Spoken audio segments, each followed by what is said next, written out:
What's going on, everybody out there? I'm Chris, and you're here with me once again for another comic book review. As Marvel Legacy continues, we continue with our reviews, and in this video, I'll be reviewing The Defenders, issue number 6, as it joins the Marvel Legacy line.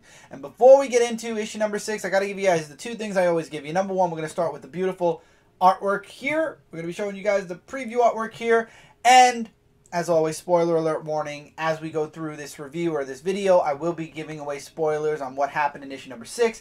But as you guys know, I always like to give a non-spoiler overview of the book before going into spoilers to give you guys an idea of what the book is, my opinions on it without giving any spoilers. And then if you decide you want to go check the book out because you haven't yet, you can take this video, pause it, put it in your watch later file, come back later and see if we agree on the spoiler part of the review. So now let's get into issue number 6 of the Defenders non-spoiler overview. First of all, and I want to make mention of this because I was asked this question in my Iron Fist review from last week. If you didn't check that out, definitely go check it out. Because like Iron Fist, the Defenders is continuing forward with the story that's been going on in the previous 5 issues. And I mentioned that Iron Fist was continuing forward with what was going on in the previous 7 issues. And then I got a question, it was a very good question, if Marvel puts a summary in, don't they put a summary at the beginning of the book? And they do. They did in Iron Fist, and they did here for the Defenders. But once again, is this a jump-on friendly book? In my opinion, I mean, it was really cool how they did the summary for Defenders. It had Jessica Jones telling somebody the summary, you know, of what's happened so far. And then actually it continues into the book, which was really cool. But again, and I mentioned this with Iron Fist too, the summaries are always a very broad, bare bones. This is what's happened since the beginning of this story arc. And while, yes, a new reader can come in, read the summary and be okay with it, me personally, if I was to jump into Defenders 5 or 6 without reading the previous 5 issues, I'd want to go back and read the previous 5 issues because a lot's happened in those 5 issues. So while I'm saying it's not jump on friendly, if you are a kind of person that can read a summary and be completely okay with what's gone on in the book and okay with missing finer details or little bits and pieces here and there that obviously aren't in the summary, then definitely try it out. Same thing with Iron Fist. If you want to try, you know, jumping into Iron Fist right there through reading the smaller summary, Defenders got a bigger summary. Iron Fist did not. But if you're cool with it, go with it. If you're not, I would recommend going back and reading them. My personal recommendation is go back and read the 5 issues. It's only 5 comics, 5 issues. It'll catch you up, and you'll be right into where we're at now. And you might actually, through those 5 issues, figure out if you even want to pick up issue 6. So, Diamondback. As you all know, Diamondback is free. And in this issue, the Defenders take on Diamondback again. And this time, they're playing to not only save Black Cat, but to finally put an end to Diamondback once and for all. I like the artwork. I like the story in here. I like the moment between Diamondback and Luke Cage. We get a reveal at the end of the book, which is really cool. I don't want to... This is a tiny itty-bitty spoiler, but it shouldn't be a spoiler because everybody should know that Black Cat doesn't die. There's a moment with Black Cat that happens in this book that really, I think, will make her question whether she wants to be the Kingpin of New York anymore after what's gone on in this book. And I liked it.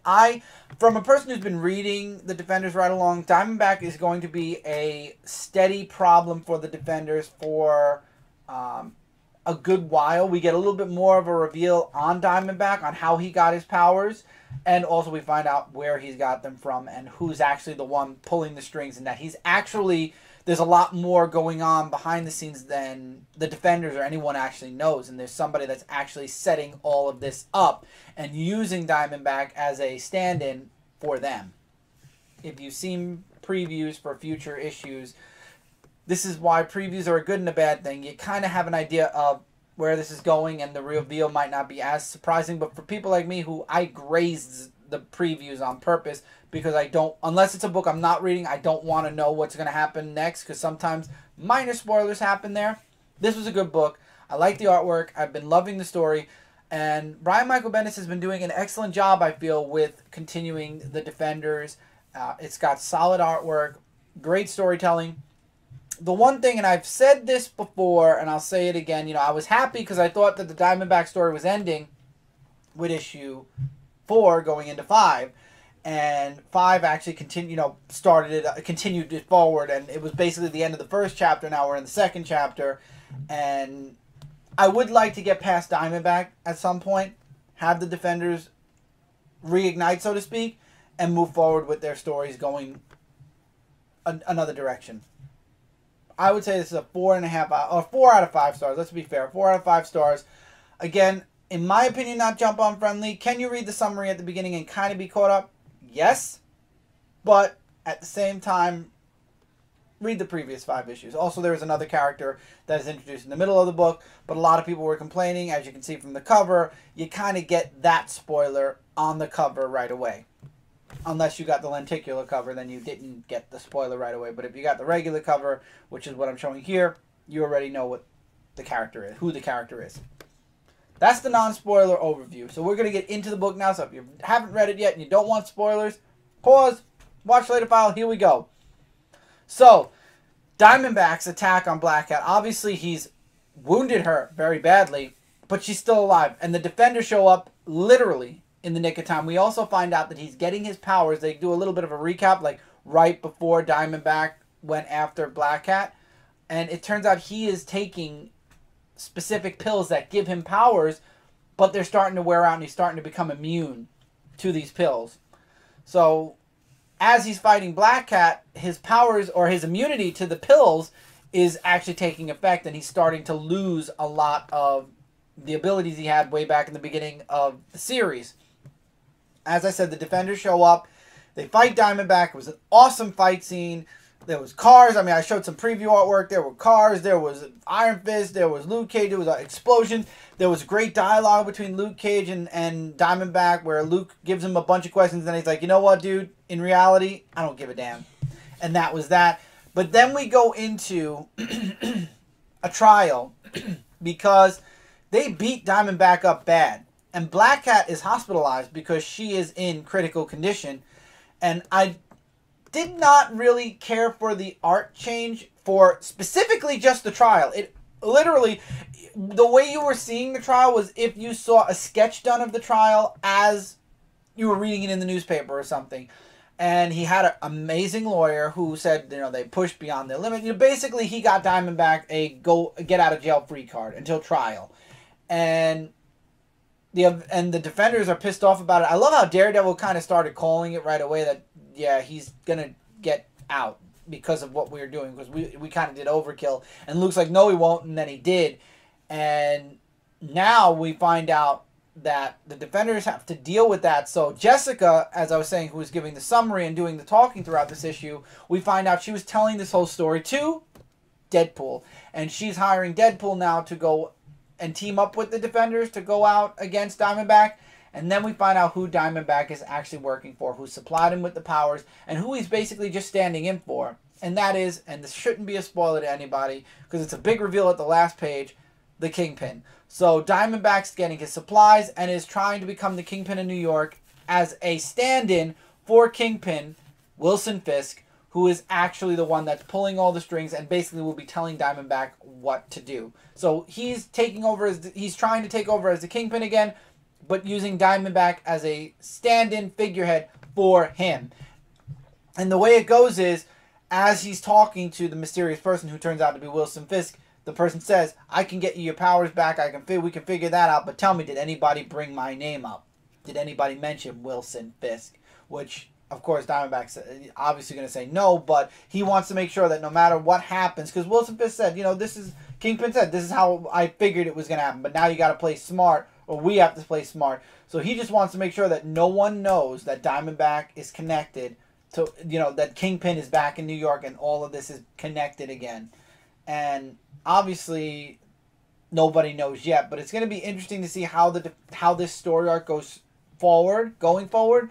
And I'm really looking forward to it. I love the artwork. I really like the story. I would definitely recommend this series. I would say start at the beginning, though. If you want to take a chance and go in through the summary, you're welcome to. But again, I feel like you're missing all the finer details of the story and how we got to this point if you don't. This is not a brand new story arc, which I feel Marvel Legacy books should have been. Just my opinion, it should have been a fresh start or a fresh beginning to a new story instead of literally putting you right in the middle of an actual arc. But that's the way they wanted to do it with Iron Fist and with Defenders. They're not doing it with all the issues that way, which is a good thing, but for the 2 issues I've reviewed so far, it's a continuation of the story I've been reading and enjoying. So I like the book. Like I said, 4 out of 5 stars. But if you're a new reader and you're jumping in because of Marvel Legacy, I would recommend checking out somehow the first 5 issues just to get caught up with the story. You can go by the summary. You can 100% go by the summary, but honestly, I would recommend going through the 5 books first. Same thing with Iron Fist. Same thing as I said in the comments. Yes, there is a summary, but again, it leaves out the finer details that you get within those 5 issues, or in Iron Fist's case, those 6 or 7 issues that you won't get from a 1-page, 1-panel summary. My opinion, you're welcome to disagree or agree with me. I would love to hear that. And speaking of which, I'd love to hear from you guys now. What did you guys think of the Defenders issue number 6? Feel free to let us know in the comments below. And as always, we are Comic Frontline, your #1 source for comic-related news, reviews, and a whole bunch more. If you haven't subscribed already, hopefully you will. We are going to be covering every single first issue that comes out from Marvel Legacy. Yeah, from Marvel Legacy from now, which is November, all the way through until I believe it's going to be going until January, February, but I'm not completely sure. But all the way until December, which is where we're up to in previews now, we will be covering everything Marvel Legacy. We cover other books as well from DC, the Independents, IDW, Image, Dynamite, Dark Horse, Valiant. We cover every company you can imagine.